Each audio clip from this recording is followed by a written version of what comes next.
கருணையின் உருவை காலம் கடந்துமே உன்முகமே தந்தது.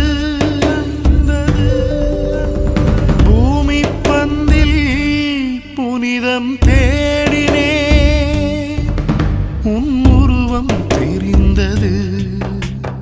கருணையின் உருவை காலம் கடந்துமே உன்முகமே தந்தது.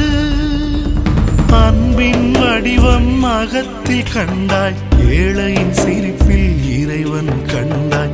அன்பின் வடிவம் அகத்தில் கண்டாய், ஏழையின் சிரிப்பில் இறைவன் கண்டாய். அன்னை தெரேசா பெயரில் அன்பு காந்தன்